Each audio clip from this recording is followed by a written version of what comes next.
If you've ever considered buying a skin in Counter-Strike, you likely know that some skins go for astronomical amounts of money due to their collectability and status. Today, many skins can fetch tens of thousands, some hundreds of thousands, and a few select over $1 million. But what about the ones that fell from grace? Collectibles that were once coveted and are now forgotten.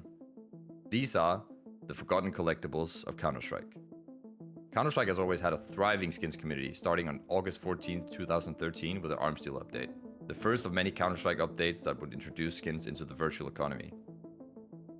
With it came the Militia Collection, one of the map collections introduced alongside the now famous Weapon Case 1, mostly famous for the AK Case Hardened 661 attempts. During this time period, map collection skins could only be obtained through in-game drops and trade-up contracts. Watch Dragon Lore drop confirm. Dude, I got it. No, I watch drop Dragon Lore.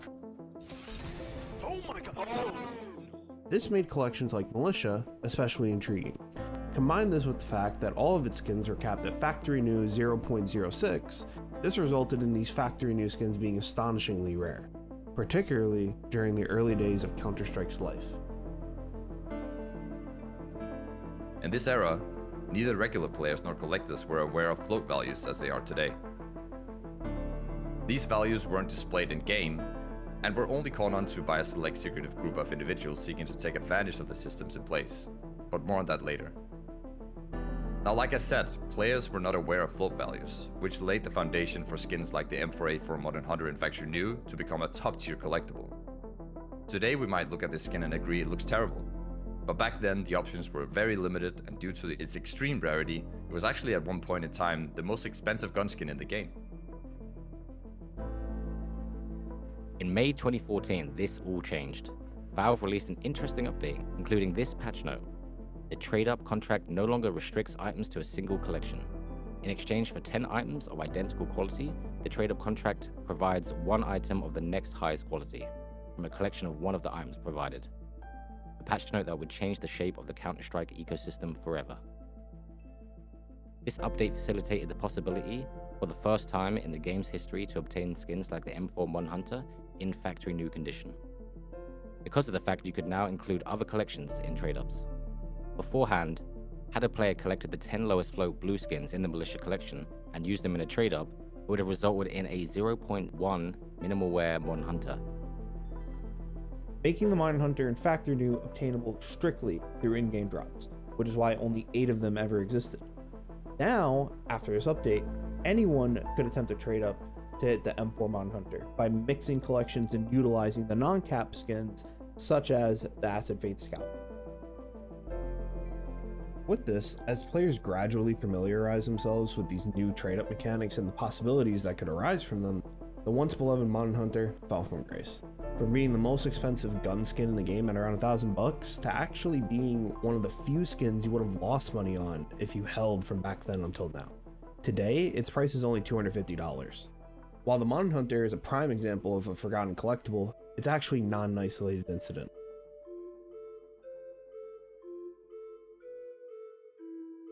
In 2013, the new collection was one of the other map collections released alongside Militia, which brought the first vibrant colored pistols to Counter-Strike, the P250 and Tech 9 nuclear threat. And just like most of the early skins in the game, they were float capped at 0.6. Much like the Modern Hunter skins in the Militia collection, the Tech 9 and P250 nuclear threat quickly became highly collectible in Factory New condition due to the extreme rarity and the limited variety of colorful skins available during that era of the game. The status of owning a Factory New nuclear threat pistol gradually started to fade with the introduction of new trade-up contracts, much like what happened with the Modern Hunter. In fact, if you look at a video from Xskillet 8 years ago, you'll notice that the current price of Factory New nuclear threats is almost identical to today's prices.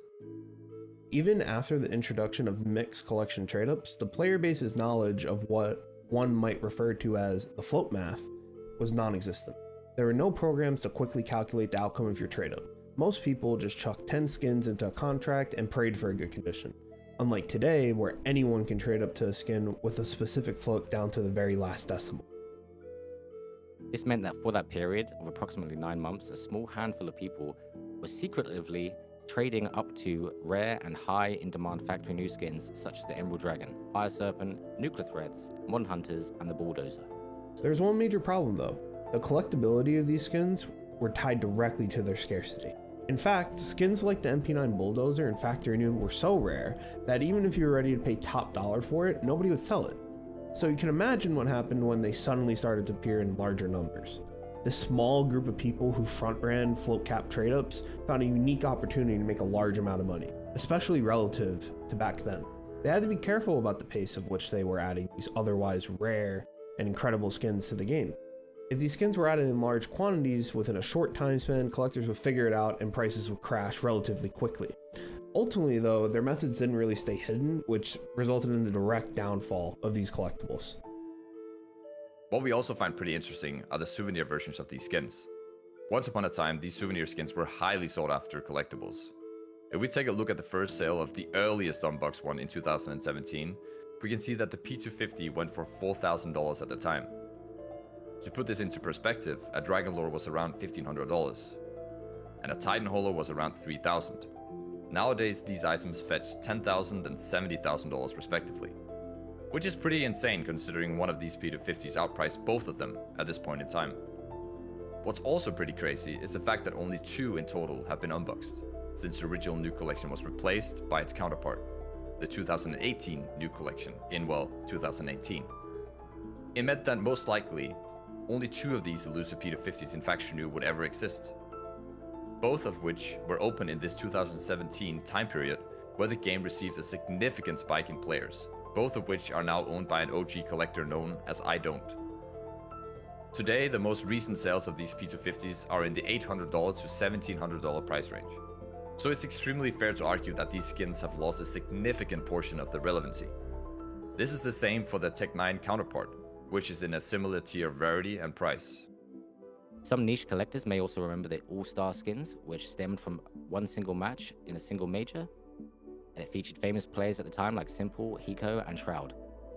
When you include the appearance of the All-Star stickers themselves, which are incredibly unique compared to anything we've seen both in the past and the present, you'll get a very previously collectible piece of Counter-Strike history. While they've still been brought up by collectors over time, you can't help but wonder why this could have happened, and if nuclear threats have retained their relevancy today, what would be their price? Had Valve just gone another way? Our thinking is that since the base nuclear threats were more accessible, it set them on a long-term downtrend which indirectly impacted the souvenir's desirability over time.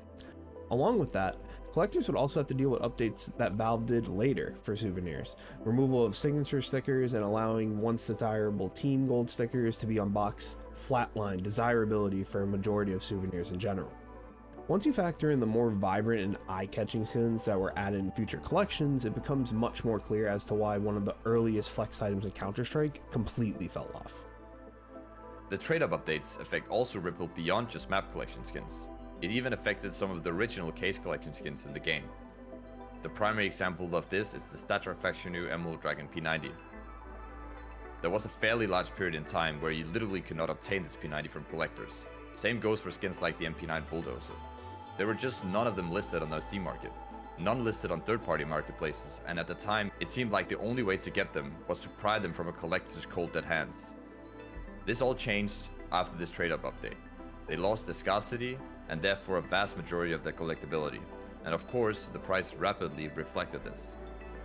I mean, take a look at the Stature Faction New Blood in the Water, which is another case skin. It traded for $3,000 when the Dragon Lore only fetched half. Nowadays, this thing doesn't even fetch 10% of that. Now, while that concludes the infamous trade-up updates, that's only the beginning of forgotten collectibles in the grand scheme of things. Back in the early days of CSGO, the market was on the edge of a significant transformation. Enter the Chroma 1 case. This case released in January 2015, and its effects would mark a crucial moment in Counter-Strike's ecosystem. Shortly after its release, the gambling craze began. Taking a look at some of the earliest gambling sites created, we can actually see that a majority of their social media accounts were made mainly within 3 months of this update.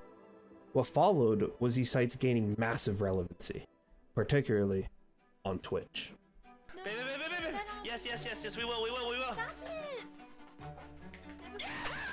ever done on a case site, ever. It better. Oh my god, motion sickness happening. There's 1 lore, 2 lores, 3 lores, 4, 5, You know what, 6. stream? I bet you're all gonna be having fun when I lose money. This is how we have fun. Oh my god, I hate green. Green. If I green, lose- please don't. Yes, yes, let's fucking 23. Skins hadn't just gotten a massive visual upgrade with the introduction of skins like sapphires and rubies. They got a massive financial upgrade as well, because skins actually became, well, casino chips. It was less about what knives and niche patterns you had on those knives and more about how many of these knives you had. These were the days where you'd see big streamers with 40 Doppler knives just constantly cycling in and out of their inventories, rapidly betting on jackpots and coin flips and whatever else they could for the entertainment of others. And while we love to say that the fall off of OG knives is an interesting parallel to the real world, you know, new shiny thing comes out and old less shiny thing goes out of style, the reality is it was massively compounded by this fever of gambling. It was quite the spectacle in hindsight, but it's felt a deep fall off for some of the OG collectible knives in the game, and most of which would never recover. It's time to address the biggest forgotten collectible in CSGO's history, and there's no arguing. When we get to 2018, Crimson Web knives reigned as kings of high-end collecting, particularly M9 and Karambits. A StatTrak factory new M9 Crimson Web would set you back $20,000. Today, it's half that. Owning a StatTrak factory new M9 Crimson Web back then would set you apart as one of the top collectors. Today, it would merely be seen as an illiquid knife that nobody wants.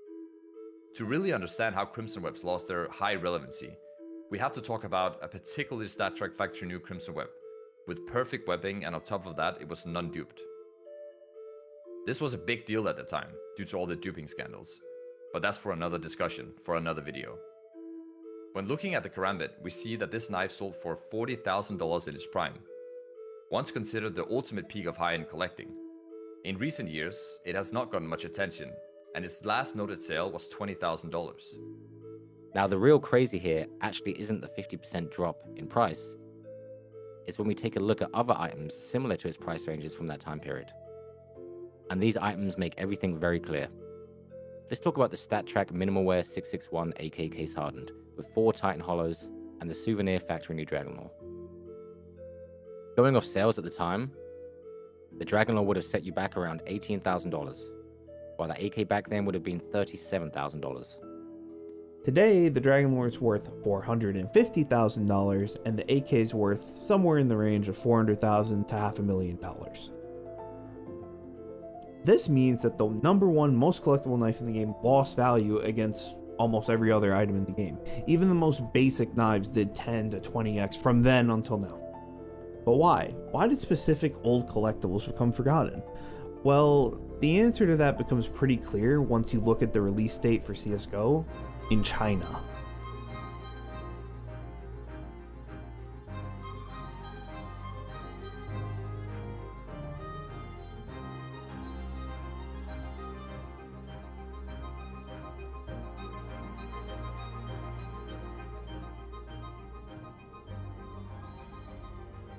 In September 2017, the Perfect World version of CSGO released.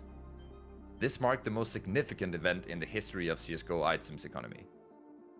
While some may argue that the long-term effects of CS2 may be even bigger, currently this event remains the most significant. Over time, once Chinese collectors came into the game, they picked out what they liked. They stayed away from items like StatTrak knives because, well, StatTrak knives have more scratches than non-StatTrak knives. Whereas in the past, StatTrak knives were actually desired and more expensive than regular knives. And they gravitated towards flawless looking items, no dark spots, Doppler gems, the highest tier blue gems, amongst other items like Katowice 2014 hollows and crafts. The new gen collectors at the time didn't like Crimson Webs because of all the wear they exhibited. Same goes for night knives and ultraviolet knives, which were also considered extremely high-end due to their immense rarity, and despite that, still ended up in the same boat as Crimson Web knives due to the simple lack of demand.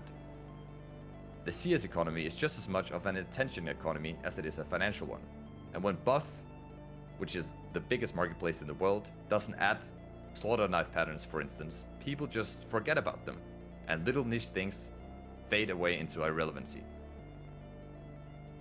Ultimately, while China's influence on the skin economy provides a decent explanation as to why skins gained or lost popularity, it's still hard to fully understand how especially the StatTrak Factory New M9 and Karambit Crimson Webs have faced what you could even call collectible extinction. These particular knives became liquid items that were just dumped on generic trading platforms and lost every bit of collectible status they once had. From the top collectibles in the game to something every trader wants to avoid, without question, these knives represent the biggest fall from grace of any CSGO collectible in the history of the game.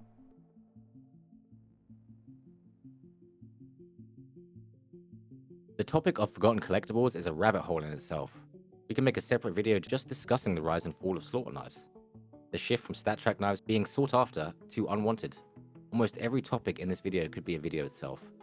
The sad news is that we have to wrap this up, and we will do so by covering some fun Easter eggs. When the HAL became contraband, Valve actually ended up making some modifications to the Huntsman collection, removing skins like the Orion but keeping them accessible through trade-ups. Something nobody ever talks about is how certain blue skins got removed as well. There were 3 blue skins that flew under the radar: the CZ75 Poison Dart, the Dual Beretta's Retribution, and the P90 Desert Warfare. These actually have surprisingly low supply, and because they are blue skins, they can't be traded up to. There'll never be more coming into the game, which in a way makes them sort of hidden contraband skins. Not officially, but sort of. Although these were never collectible and for that reason can't be classified as a forgotten collectible, they're definitely just forgotten. Showcasing a story of a group of skins that were removed from the game, cannot be traded up to, has a limited supply, and yet nobody knows or talks about them. Additionally, there's some other forgotten items we wanted to just touch on, which we rediscovered during the making of this video. The gift package, the audience of participation parcel, and the palette of present. These can be used one time to grant a random drop to someone in your lobby. Valve discontinued these for unknown reasons, and while still functional, they are mainly showcase pieces for those who wish to collect them. They're also not forgotten collectibles because they were just things people bought in the shop to maybe give out to their friends. But as a result of their rarity, they're somewhat collectible today, funnily enough. To sum it all up, our exploration of forgotten collectibles in CSGO has covered a wide range of subjects, from float cap souvenirs to crimson webs to hidden contraband gems and even old school gifts. If we have learned anything in the making of this video, it is that there is no singular reason for items losing their relevancy. China's massive influence in the CS economy from 2017 and onwards, changes in how trade-ups work, newer and better looking skins being added. It's tough to pinpoint when, how and why certain skins lost their status.